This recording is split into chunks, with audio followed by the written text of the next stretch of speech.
fecha de los seminarios de profesores de la UNICESAL. En esta tarde nos acompaña el doctor Carlos Rosas Vázquez, del laboratorio de Fisiología Aplicada, y nos va a presentar una iniciativa de proyecto en donde ojalá varios de nosotros nos vamos a integrar. Y pues sin más, muy bien, pues no, también así me parece también. Bueno, la idea de presentar esto es porque ya desde hace un tiempo atrás, hace 4 años, empezando la pandemia, me tocó estar en unas reuniones donde el Fondo Mexicano para la Conservación de la Naturaleza estaba promoviendo la revisión, digamos, de temáticas alrededor de lo que pudiera llegar a ser alguna idea que diera como origen a la búsqueda de financiamiento hacia la península de Yucatán.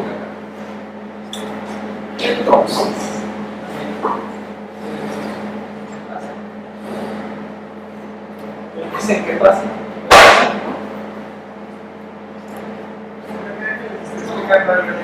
Entonces, el Fondo Mexicano arrancó con su negociación.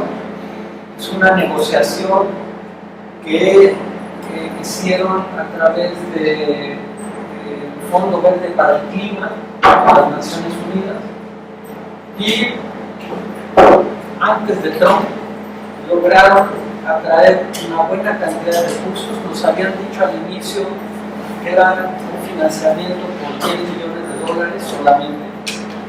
Digo solamente porque ahora son $25 millones lo que tiene el fondo para estos proyectos.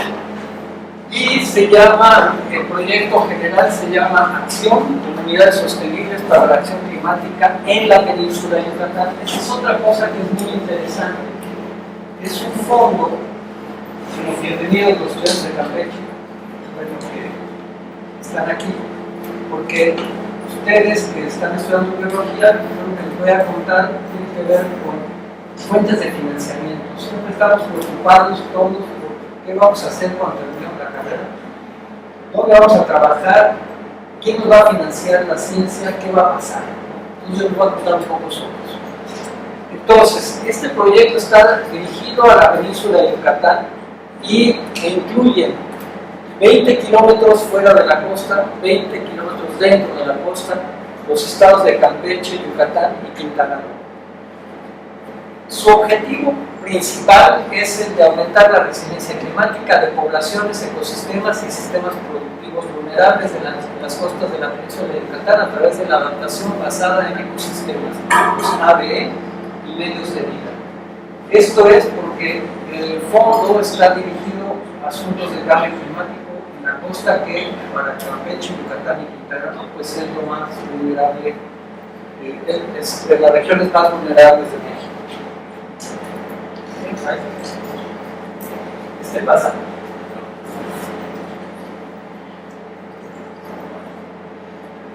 ¿Qué antecedente tiene este proyecto y esto que quiero presentarles? Bueno, nosotros tenemos un proyecto de los proyectos del antiguo CONACYT que se llama PRONAIRE 470, que es un proyecto de grupo, y donde lo que nosotros le vendimos a la Secretaría Investigación, Tecnología, Innovación y la es que la zona costera de Yucatán en particular está bajo una presión inmobiliaria brutal, lo cual ejerce una presión hacia comunidades cada vez más pobres, con una reducción de la pesca también importante, una elevación del nivel del mar potencial, incremento de temperatura y la asociación de eso con las tormentas. La sobrepesca pues está llevando a que las comunidades pesqueras de la costa pues abandonen esa actividad, motivado en parte por la sobrepesca, pero también motivado porque muchas de las especies se están movilizando hacia, o se están moviendo hacia zonas térmicas más favorables. Entonces, en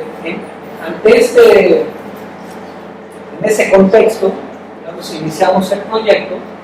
¿Qué fue lo que propusimos? Bueno, lo que propusimos fue que a través del intercambio de saberes, muy de moda en estos proyectos ahora, es decir, ya no presentarnos como los investigadores que sabemos y tenemos resuelto el problema para las comunidades, sino buscando más bien que la experiencia de las comunidades, más la experiencia de nosotros, dé como resultado algún avance en el conocimiento.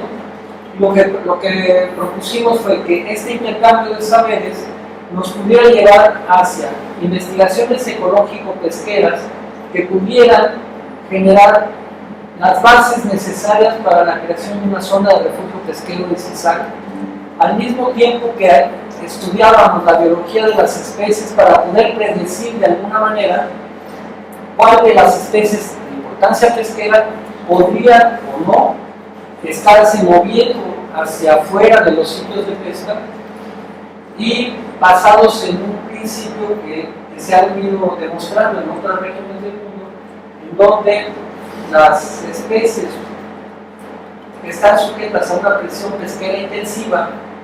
Cuando esa presión pesquera intensiva se reduce, entonces las especies, las poblaciones tienden a resolver mejor los efectos del calentamiento. Ya hay algunos ejemplos en el Mar del Norte. Y basados en esas hipótesis dijimos, bueno, estudiemos a las especies, pensemos que se puede generar una zona de refugio pesquero que pudiera favorecer la inmigración, o sea, el retorno de las especies hacia las zonas de pesca o las zonas de protección. Esto de alguna manera permitiría que las especies pudieran reducir el estrés ambiental al estar en una zona de refugio pesquero, y promovemos como alternativa a la zona de refugio pesquero la acuacultura o la maricultura como una forma de, digamos, amortiguar esta zona que dejaría de pescarse al menos por un tiempo. ¿Cuál es la idea al final de todo esto? Es que todo esto en conjunto pues permitiría un incremento de los ingresos económicos de la comunidad costera, una reducción de la pobreza y una reducción de su vulnerabilidad a los efectos del calentamiento. Digamos que es una idea general respecto de esto, de todo lo que está pasando. ¿Qué hemos hecho hasta ahora? Bueno, muchas cosas. Ya llevamos 2 años de ese proyecto. Entonces, una de las primeras acciones le llamamos Sembrar el futuro en el agua, capacitación apícola comunitaria en Yucatán. Llevamos algo así entre el refugio pesquero y acuacultura, algo así como 17 talleres, diferentes talleres con las comunidades de Celestún, Cisal, Concal, Tizimí y Río Lagartos. Y ahí, en esa idea del intercambio de saberes, pues lo que generamos fue precisamente eso, iniciativas a través del conocimiento nuestro y de los pescadores, de qué se podría hacer en materia de acuacultura en cada una de estas zonas.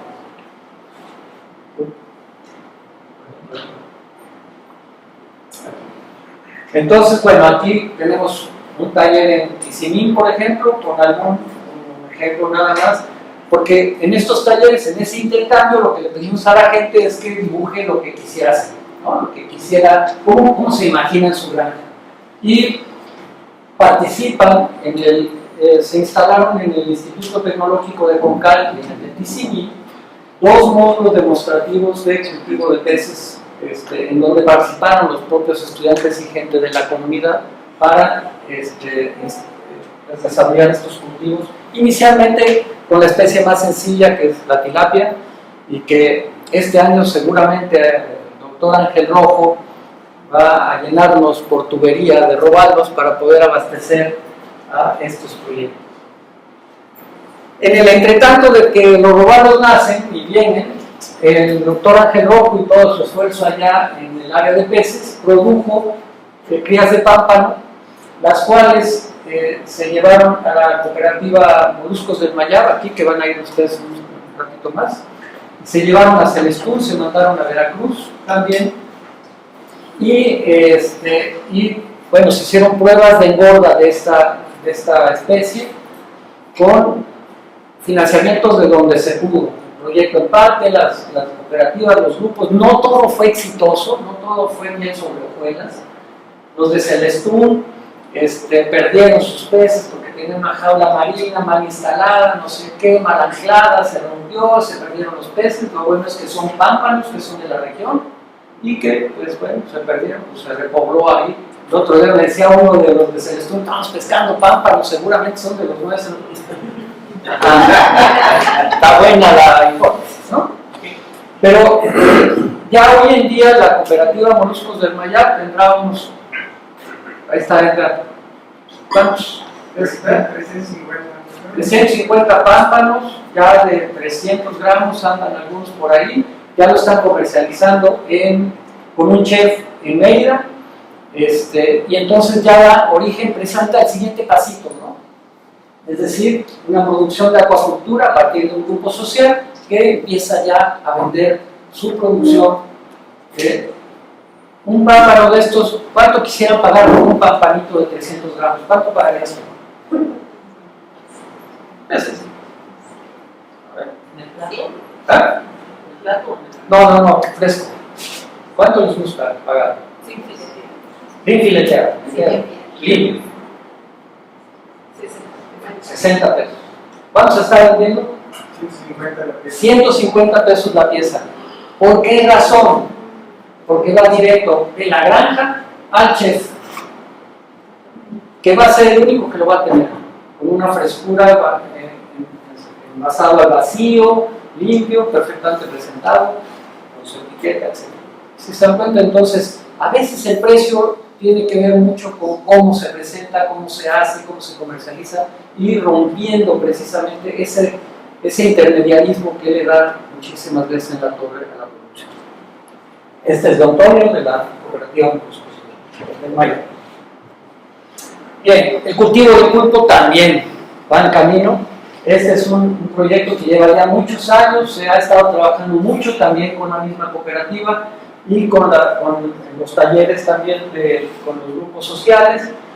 Ahí están ahí mismo lo van a ver, tiene sus estanques de cultivo. Tampoco es bien sobre hojuelas esto ha ido avanzando. El cuello de botella que tenemos es en la fabricación del alimento, la conservación del alimento adecuado en la propia granja, que funciona con paneles solares, que no está todavía del todo con toda la infraestructura que quisiéramos, pero ahí va ya a una producción en una escala un poquito mayor. Otro elemento importantísimo, aquí está Alex Kurzin, la parte oceanográfica. Fundamental saber qué está pasando aquí enfrente de la costa respecto de las corrientes, las temperaturas, la salinidad. ¿Qué más estamos midiendo ahí? Pues eso, temperatura, nivel del mar, corrientes, oleajes, etcétera. ¿Por qué? Porque queremos instalar una pequeña, mediana, grande, no sabemos de qué tamaño todavía, jaula flotante que permita precisamente ofrecer una alternativa productiva a los propios pescadores a partir de la instalación del refugio pesquero. Él está haciendo un muestreo ahí súper intensivo, no tenemos todos los equipos que quisiéramos, ni todo el tiempo que quisiéramos, ni la forma en que quisiéramos, pero se está haciendo con la idea de caracterizar al menos los primeros 20 kilómetros de la costa para poder seleccionar un sitio adecuado para la instalación de la granja, de la sala. En asociación, los ingenieros del Instituto de Ingeniería, en asociación con una universidad en Holanda, trajeron estudiantes que se pusieron a estudiar también, a diseñar cómo debe ser una jaula, cuáles son los elementos del anclaje que debería de tener una jaula de acuerdo a las corrientes que hay aquí en la zona. Aquí Alex también ha estado trabajando con ellos, que si es redonda, que si tiene la forma de un barco, cuál es la mejor alternativa, etcétera, con la idea de que no es solamente, como dirían por ahí, soplar y hacer botellas, ¿verdad? tiene que tener un diseño que permita, porque ya tuvimos la experiencia en Celestún de que un diseño mal hecho lo que llevó fue a la pérdida de peces en 3 ocasiones ya, y la destrucción de jaulas flotantes.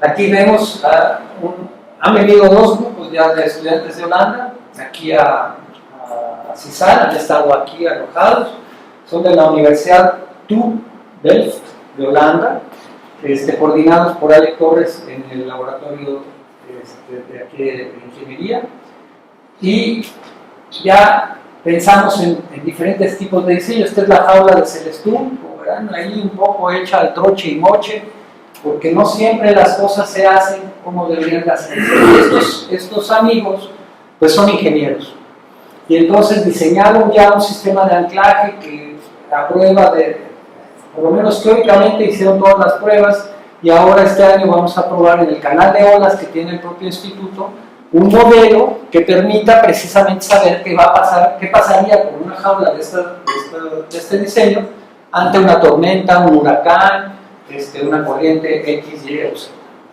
Entonces, eso está ahí en camino. Otro de los elementos importantísimos es el refugio pesquero, como les decía yo al inicio.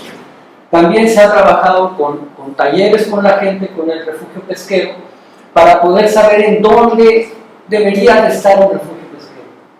Los refugios pesqueros no es solamente un asunto que nosotros decidamos dónde debe estar, nosotros no, o sea, podemos dar elementos, pero ¿quién más que son los propios pescadores los que deben dar los elementos de dónde debería estar el refugio pesquero?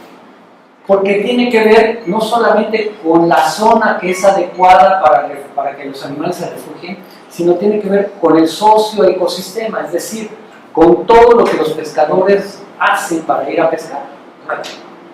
Comprar gasolina, carnada, tiempo que invierten, entran, salen, conocen el mar, conocen el clima, etc. Entonces, especies a proteger, pues la langosta, el mero, el robalo, el pulpo, etc. Eso prácticamente se está trabajando ya, se está terminando. Y aquí vemos, ¿no?, ya un dibujo de los propios pescadores de cómo debería ser su refugio pesquero a partir de uno de los talleres que se hicieron aquí en CISAL. Ya se hizo un taller también con la gente del refugio pesquero de Celestún, hay un refugio pesquero ahí. Ese es el refugio más grande de México, 345 kilómetros cuadrados de refugio pesquero. Y uno diría, qué chido, sí, pero ¿quién lo cuida? ¿Quién realmente cuida esa dimensión enorme para que la gente no pesque? Deberían ser los propios pescadores. Pero, ¿cuál fue el pedo? Pues que se elaboró, se construyó ese refugio pesquero sin tomar en cuenta a todos los pescadores. Y chispas, es un grupo que está manejando el refugio pesquero, pero sin tomar en cuenta al resto de los pescadores. Entonces, el resto de los pescadores ignoran el refugio pesquero, les vale sombrilla y van y pescan. Entonces, en la construcción de este tipo de cosas, se tiene que incluir a la comunidad la más que se pueda. No se puede ignorar de estas cosas, por mucho conocimiento que tengamos, no podemos ignorar a la comunidad. No podemos, ya a estas alturas del partido, no podemos llegar a imponer un refugio pesquero, como se ha hecho en Quintana Roo, un montón de refugios pesqueros que se hicieron así, y que se están olvidando y dejando de cuidar porque la gente le vale gorro. Porque no hay un compromiso profundo al respecto. Entonces, esa es una cosa que en nuestras carreras de biología no se incluyen, ¿no? Esta parte social, esta parte de integrar a la comunidad a lo que hacemos dentro de la investigación. Bueno, otro de los elementos, y ya voy a extender muchísimo más, es hemos estado trabajando en los efectos de la temperatura en pulpo, el Octopus maya, porque pues, sigue siendo la especie más importante pesquera de toda nuestra región, ¿no? En el año 2024, las olas de calor que todos vivimos aquí, con temperaturas que al menos aquí en Yucatán llegaron casi a los 50 grados, en el mar tuvimos temperaturas mayores de 30 grados a 20 kilómetros de distancia, cuando esta especie no le gustan temperaturas mayores de 26, 27 grados. Entonces, ¿qué pasó? Nosotros, platicando con autoridades aquí, no va a haber pulpo al inicio hasta que no se enfríe el agua. Ay, doctor, eres un exagerado. Y no hubo pérdidas importantes en la venta de las jimbas y en la venta de la carnada, por lo menos aquí en Cisal, porque se compró carnada y se compraron jimbas que no se pudieron utilizar hasta después de que pasó la tormenta Milton, exacto, que se enfrió el agua, entonces ya no hubo pesca. Entonces, estos estudios sí son importantes por esa razón, nos permiten generar modelos. Otra parte en la que estábamos trabajando era en los shocks técnicos, precisamente pensando en las zonas de calor, en las otras dos especies importantes, el mero y el robalo. ¿Y qué resulta de eso? Pues que el mero es el más sensible de estas dos especies. Los meros se van a empezar, es que de hecho ya no debe haber muchos por aquí cerca, de lo que reportan los pescadores, ya el mero en la zona costera prácticamente no hay. ¿Por qué? Porque se están yendo a aguas mucho más profundas donde las temperaturas les son favorables. Los robalos no, estos son súper tolerantes. Estos les va muy bien con la temperatura y la apuesta de nosotros es que con el tiempo, lo que va a haber aquí, la costa, si no se lo acaban pronto, van a ser robalos. Hay que apurarnos con la producción del sector rojo. Bien. ¿Cuáles son los componentes del proyecto Acción? Este proyecto que el Fondo Verde para el Clima está impulsando y cuya convocatoria se abre el 1 de julio, o sea, pasado mañana. Por eso era muy importante reunirnos lo más pronto posible. Lo que van a abrir son 4 componentes, pero estos son los 2 que van a ser para el público en general. Paisaje costeros y marinos seleccionados, la costa, les decía yo, 20 kilómetros costa afuera, 20 kilómetros costa adentro. Este componente se enfocará en reducir la vulnerabilidad y aumentar la capacidad adaptativa de las comunidades y ecosistemas marinos costeros mediante la implementación de medidas de ABE, acción basada en ecosistemas. Las acciones incluyen financiamiento de subproyectos para conservar, restaurar y mejorar prácticas productivas, fortalecer la resiliencia comunitaria y de los ecosistemas y establecer sistemas de monitoreo y alerta temprana ante eventos climáticos. Un poco lo que ya venimos haciendo, pero en chiquito lo nuestro, ¿no? Un poco. Financiamiento sostenible para escalar medidas de acción basada en ecosistemas. Este componente se centrará en asegurar financiamiento sostenible para la implementación de medidas ABE a largo plazo. Se trabajará en el desarrollo de mecanismos financieros diversos, incluyendo acceso a nuevos mercados, fuentes de financiamiento innovadoras, seguros paramétricos para el pescador. Además, se apoderará al grupo de productores y cooperativas locales para acceder a oportunidades de inversión y fortalecer su capacidad financiera. Eso es muy importante para la acuacultura, para el turismo, para todo lo que tiene que ver con la actividad económica, ¿no? ¿Cuándo va a cerrar la convocatoria? No se sabe.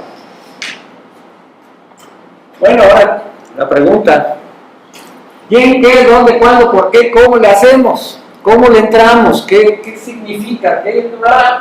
Bueno, basado solamente, y esto no quiere decir que sea así ni vaya a ser así, sino que basado estricta y absolutamente en la experiencia que tuvimos con este proyecto que estamos terminando, pensé que podría ser una cosa más o menos así, pero está abierto.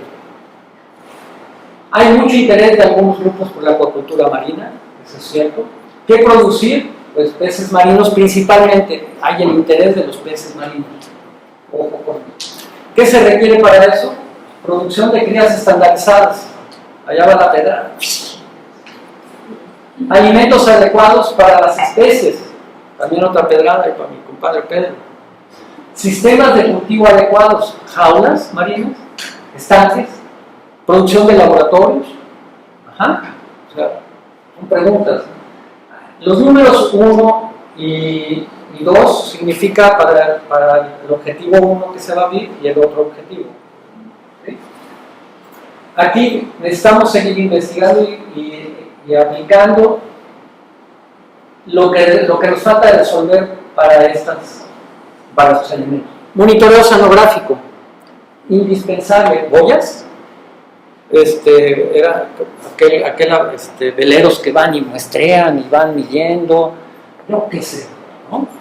Físico-químicos, contaminantes, tal vez contaminantes sea necesario abordarlo, monitoreo climático, alertas tempranas, es importante la alerta temprana. En ingeniería tienen esta cosa de las estaciones meteorológicas que podrían, supongo yo, generar modelos de alerta temprana. Tenemos conservación de la biodiversidad, monitoreo biológico pesquero es fundamental, ¿no? ¿Con qué? El monitoreo se enlaza con el refugio pesquero, la restauración de dunas, manglares y arrecifes, turismo ecológico como alternativa, fotografía, buceo, snorkel, ciencia ciudadana, turismo pesquero, o sea, elementos de turismo en general. Hay una idea loca que he venido así como captar con varios. Oigan, y si capacitáramos, digo yo no porque yo no soy buzo, pero si se pudiera capacitar a los pescadores que ya son buzos para que se fueran instructores de buceo para turistas que vengan a ver el refugio pesquero, a caer en la plataforma, como ocurre en otras, en Quintana Roo está lleno de lugares donde la gente va a bucear.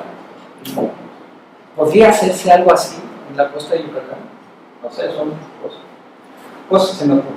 Entonces, economía de la conservación, la producción, seguridad alimentaria, nuevos mercados, inversión a comunidades, es otro elemento que creo que casa muy bien con el turismo, casa muy bien con el turismo, con el refugio pesquero, casa con la acuacultura. Son como quien dice flechazos, cosas ahí puestas que pudieran o no tener relación. Es decir, esto es una primera aproximación a una serie de elementos que a partir de la experiencia generada en el proyecto que estamos por terminar, salgan. Debe haber otras, seguro. ¿Cuáles son? ¿Quién le pone el cascabel al gato?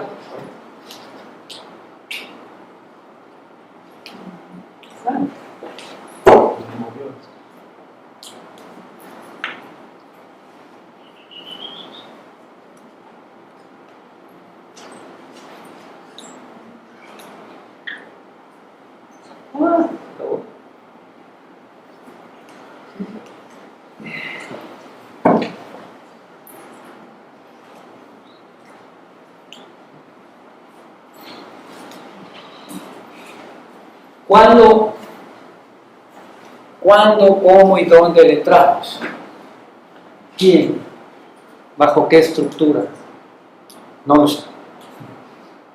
Lo que sí sé es que he estado el 1 de julio. Y yo creo que tenemos que tener una respuesta rápida. Y además creo que debe ser, o sea, nosotros aquí en la UNDI tal vez nos queda grande ese saco, pero incorporamos a los ingenieros, incorporamos a los químicos. Hay colegas en el CIMESTAT, hay colegas en el ENES, hay colegas en el Instituto de Ecología, hay colegas en el CICI, el Centro del Agua. ¿Quién nos conoce? ¿Cómo se ubican? ¿Quién nos identifica? Pues cada uno de nosotros, ¿no? Y no nos podemos tardar mucho en responder. Si es que queremos, claro. Si no queremos, pues no.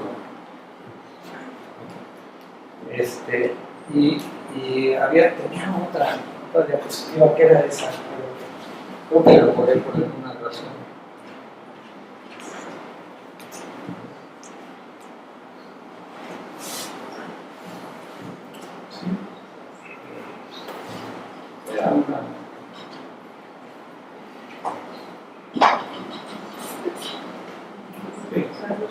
Sí. ¿Tenemos alguna Sí, ya por favor. ¿Tenemos alguna idea de cómo va a ser proporcionada la convocatoria? O sea, la convocatoria no puede ser para 25 millones de dólares, quien sea número. Va a ser una convocatoria en donde hay 25 millones de dólares para 18 proyectos, para 3 proyectos muy grandes para Sí. 4 proyectos que tienen una cofinanciamiento por parte de otras autoridades. No, O sea, no. ¿hay alguna idea de cómo se va a presentar la convocatoria? No, la están armando recién y no sé si esa información no la tienen o no me la dieron todavía porque están en el proceso de armado. Lo que sí me dijeron claramente es que van a sacar convocatorias por este componente y por este componente. Y que lo ideal es que podrían ser 2 proyectos, pero que se suman, que coinciden en que estas fuentes de financiamiento están diseñadas para estos elementos.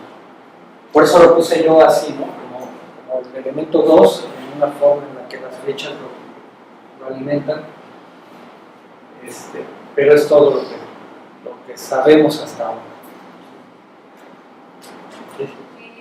¿Este proyecto es para que se ejecute en ese periodo? No, es un proyecto. En ese periodo sí, es a 10 años. O sea, Sí, wow, yo también dije, wow. y hay como un parámetro de la escala espacial en la que se espera que se... No, Y si tiene que haber escalabilidad dentro de esa... sí, la escala es Campeche, Yucatán y Quintana Roo. Esa es la escala general del proyecto. Ahora, nosotros podemos elegir cuál. Dentro de esa escala, decir, pues mira, en Quintana Roo esto, en Yucatán esto otro, y esto se comunica acá y se enlaza aquí, se y no sé qué. ¿Tu idea es un poco como una continuación del PRONAI? No. No necesariamente. No, Pero retomar algunos elementos. Pienso que son útiles. Pienso que son útiles porque ya hay un avance pequeñito de una cuestión articulada, ¿no? Que da como resultado una serie de elementos que nos permiten entender mejor al socioecosistema, dónde están los problemas, dónde están los avances. Por ejemplo, dentro de esto suena muy bonito, ¿no? Las acciones que influyen en conservar, restaurar y mejorar prácticas productivas, pero hay un elemento social que es tremendamente clave y es ¿qué onda con los grupos sociales? ¿Qué onda con eso? Porque es un elemento que en distintos momentos en donde nos hemos encontrado, no hay grupo social que no esté peleado, que el fulano, no, porque mi tío se transó la lana y entonces ahora ya lo sacamos del grupo y entonces este pariente hizo no sé qué. Esa parte social requiere de un fortalecimiento grande. Yo, comentando con una de las directoras, le decía, chispas, creo que necesitamos un psicólogo. En serio, o sea, alguien que pueda saber cuáles son los intríngulis de las relaciones sociales, de las relaciones entre las personas, y que sepa cómo abordarlas y resolverlas. Porque esto, por ejemplo, la cooperativa Moluscos del Mayor no crean que es bien sobre hojuelas. Allá hay 2 faras, son los Montejo y los Capuletos, ¿no? Están ahí y jalan y van, pero tienen sus roces fuertes. ¿Por qué razón? Porque, diría mi abuela, dinero en manos de pobre, pobre dinero. Y es que al haber dinero, se distorsionan las relaciones. Y esa distorsión requiere de un abordaje. Yo no sé cuál. Lo que estamos haciendo ahora con el proyecto de nosotros es, tenemos el apoyo de una doctora que está funcionando como una especie de administradora de los dineros que la cooperativa maneja para llevarles las cuentas, para que quede todo transparente y nos ayude con eso. ¿Doctora en qué? En pesquería, ¿no? Sí, o sea, es una ayuda de alguien totalmente externo de la cooperativa, pero que está ahí, que les ayuda a llevar un poco las cuentas al interior, en una forma tal que no haya tanto conflicto por los manejos de dinero. ¿Es una acción correcta? No lo sé. En fin. Incluso yo estaba pensando que a lo mejor también valdría la pena que esto tuviese un acompañamiento de una parte jurídica, una parte que permita colocar todo esto dentro de marcos legales, que amarre, que sea, ¿no? que genere, pues sí, un compromiso que vaya más allá de simplemente ahorita sí quiero y ahorita ya no quiero. Bueno. Sí, tienes toda la razón y ese se me olvidó mencionarlo. Por ejemplo, los grupos sociales conformados en cooperativas tienen que hacerlo legalmente, o sea, formalmente tienen que constituirse y esa constitución pues tiene que pasar por una serie de procesos. Lo que es acuacultura y pesca pasa por la pesca y los permisos de pesca y acuacultura.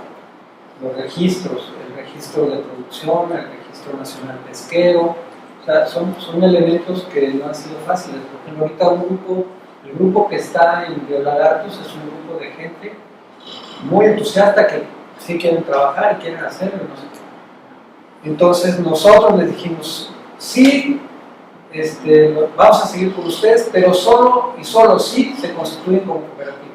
Solo y solo sí consiguen su registro nacional pesquero. Solo y solo sí cultivan tilapias para que empiecen y después el doctor Rojo en tubería nos manda los robados, les vamos a dar robados. Si no pasa todo eso, no nos damos nada. O sea, sí. Igual los de Celestún tienen su jaula y no, que nosotros queremos hacer maricultura, sí, pero ya perdieron peces, ¿cómo va a ser? Peces que no les costaron un peso.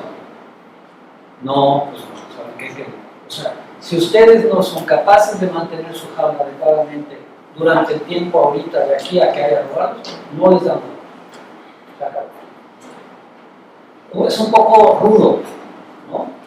Pero es la neta, porque el dinero que nosotros estamos recibiendo de parte de la SACITI, pues es el dinero de la nación y no podemos estarlo así dilapidando de una forma pues tan grotesca.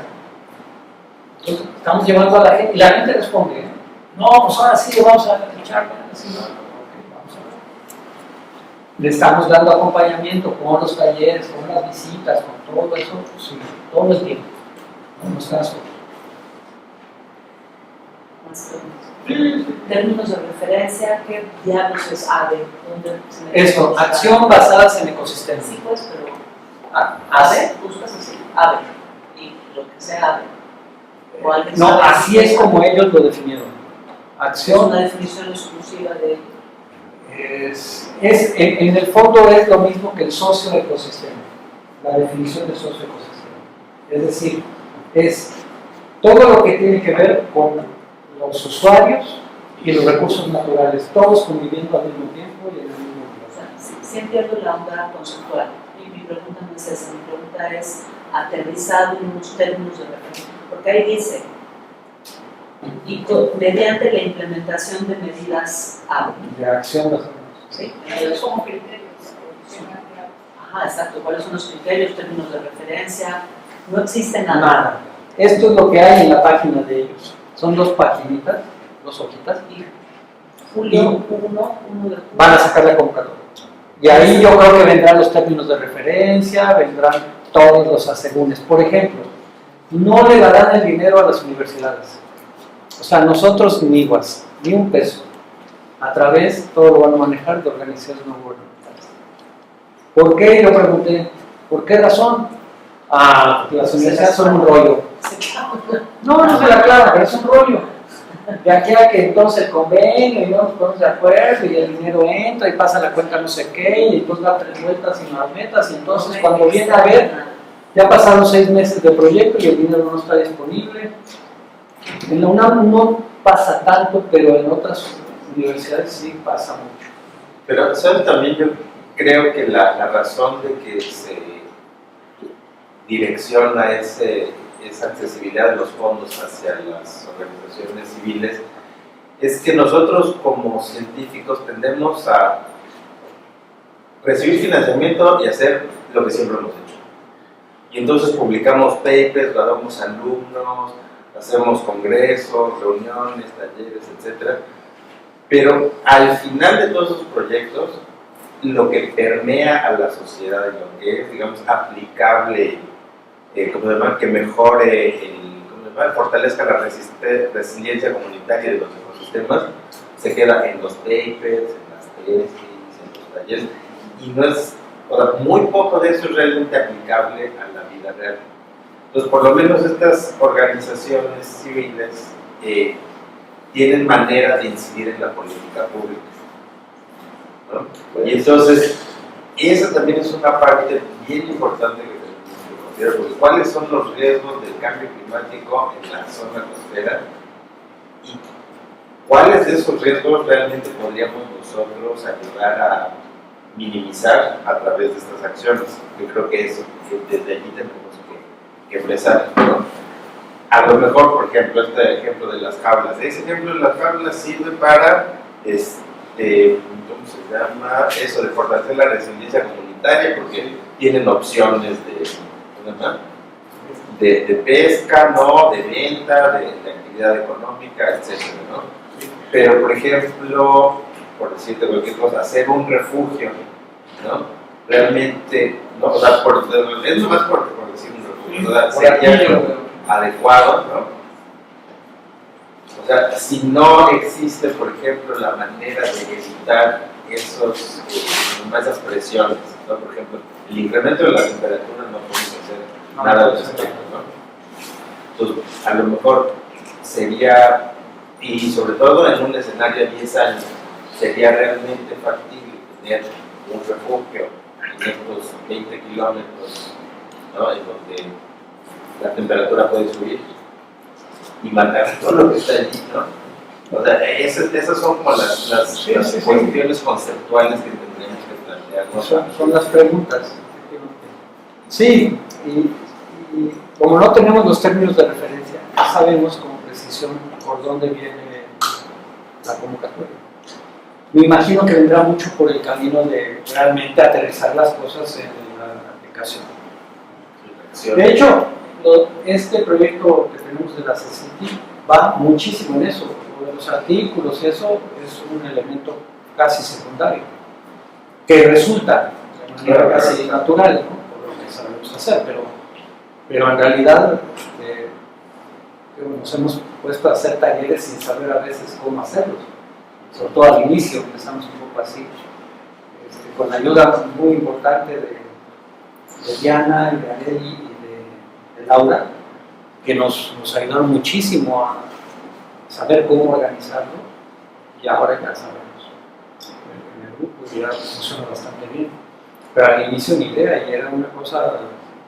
De hecho, en el primer informe, en el informe financiero no se me ocurrió que tenía que ser de entregar las bitácoras de los talleres, y fue un requerimiento de la auditoría. A ver, ¿dónde están sus bitácoras? Claro, ya lo teníamos porque en el informe técnico se entregaron, pero está muy ahí en eso. Entonces yo pienso que es por ahí también. Y eso es una cosa que es interesante, al menos para mí, romper un poco con nuestra forma de que hemos venido trabajando en tantos años, y de repente decir, chispa, sí, efectivamente, el desarrollo de la ciencia en México tiene que cambiar un poco, porque hemos publicado muchísimo. ¿Y quién lee? No sé, me quedé pensando un poco en lo que decías de las ONGs. Yo creo que las ONGs depende mucho de qué estés hablando, porque cuando uno dice ONG hay 40.000 diferentes tamaños de organización. Una organización relativamente chiquita, una ONG que no tenga una representación muy grande en términos espaciales, pues va a administrar el dinero o a emitir una recomendación, pero que eso se convierta después en una política pública que efectivamente tenga la posibilidad de incidir y modificar y a su vez cambiar lo suficiente las cosas para que se convierta en un requisito o en un acto. Entonces me quedé pensando en qué organizaciones no gubernamentales pueden incorporar información de esta, articularla con acciones que se conviertan efectivamente en propuestas de políticas públicas para que efectivamente sirvan, ¿no? Sí.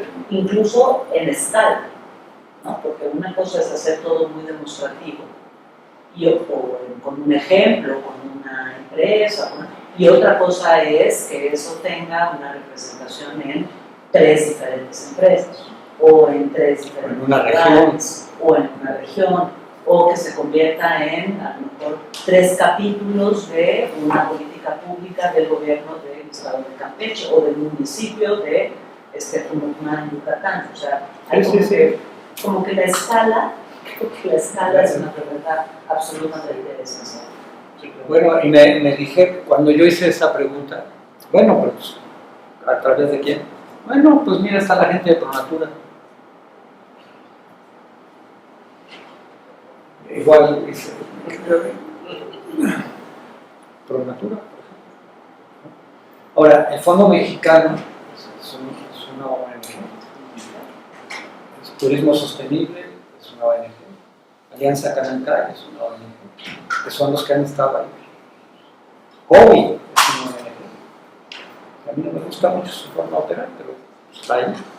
O sea, hay quien está generando esto y que están en vinculación con el gobierno y que se han logrado algunas cosas importantes en política pública. De hecho, este proyecto, por su magnitud, lo maneja la Secretaría de Hacienda. Yo tengo una pregunta, ¿el dinero sabemos de dónde viene? Viene del Fondo Verde para el Clima de las Naciones Unidas, ya está en México el dinero, o sea, está en las arcas de la Nación, en la Secretaría de Hacienda, que le impuso al Fondo Mexicano para la Conservación una serie de requisitos para operarlo, y de hecho no va a ser el fondo el que maneje la parte económica, sino Hacienda los pidió que contrataran a una empresa que es la que va a hacer toda la parte financiera. Sí, a lo mejor sí hay que esperar, bueno, habría que ver los términos de referencia porque hay muchos de los programas o fondos que luego entregan directamente a las cooperativas, no, bueno, no directamente, sino tiene que, por medio de un ONG, bajarlo para que tenga mayor impacto, digamos, en las cooperativas para restauración. Se hace mucho en relación más clara, el ejido que tenga, y por ahí es donde va. Entonces, no sé si para las cooperativas pesqueras o para los refugios puede ser de la misma manera. Entonces se vuelve como un vínculo entre quien baja el dinero y se va a la cooperativa. Fíjate que no sé, pero me da la impresión de que, por cierto, qué bueno que lo tocas así, una cosa que no debemos de olvidar es que nosotros no deberíamos de presentar un proyecto nosotros. Hay que ir con las comunidades y empezar a hablar con ellos rápidamente para decirles, oigan, vamos, vengan, pues, agárrense aquí, vamos juntos, que fue lo que yo tuve que hacer para el proyecto Cecilia. La verdad, grupos y pues, oigan, vamos a hacer esto, ¿qué les parece? Sí, no, ¿cómo? Ah, sí, le entramos. Pero entender las necesidades y Exacto. no decirles qué necesitan. Exactamente. Entonces, eso indica un trabajo que hay que hacer antes de arrastrar el lápiz. Y no hay mucho tiempo. Entonces, en la última diapositiva yo había puesto que quién le entra, ¿no? ¿Quién le entra? Que necesitamos definirlo lo más pronto posible. Tenemos una semana para pensarle. Y la propuesta es que el martes 7, 10 de la mañana, nos volvamos a juntar, los que quieran, para empezar a organizar cómo pensamos qué hacer, cómo hacer. Porque el mes de abril se nos va a ir como agua, el mes de mayo ni les cuento, que además está lleno de puentes y feriados. El mes de junio pues, preparamos las vacaciones, ¿no? El mes de julio son las vacaciones y justamente ahí va a abrir la convocatoria. Yo pienso que va a estar abierta un tiempito, o sea, 2 o 3 meses tal vez, ¿sí? Pero pues se nos van a ir como agua. Entonces yo creo que debemos empezar Ahora, aquí, y como le comentaba yo a Nuno en la mañana, no hay liderazgo. Mi misión hasta aquí, y va a ser la que siga, es empujar esta carreta, ¿no? Y no pretendo ser el que dirija, no pretendo ser nada, simplemente empujar porque creo que es una oportunidad que por primera vez creo, también, como comentaba el Consejo Académico, aquí en la UNDI tenemos la madurez académica suficiente para abordar una cosa mayor, creo. Y por eso pienso que podríamos entrarle a una cosa. Pero es una creencia. Sola. Es wishful thinking. Sí, o sea, yo como soy del grupo de los optimistas militantes, pienso que se puede. Pues eso es. Chicos, prepárense porque es un proyecto a 10 años. Seguramente tesis, servicios sociales, o sea, se van a abrir oportunidades de muchas cosas para ustedes, para tu generación. Entonces, pónganse la pila, estudien mucho, no se hagan los locos en el salón de clase, pongan atención, aprendan, porque el reto es grande, ¿no? El reto de reducir la vulnerabilidad de la zona costera es enorme. Y Campeche, Yucatán y Quintana Roo son los más vulnerables de este país. Entonces, tienen una oportunidad de oro, no la desperdicien. Chicos y chicas, muchas gracias.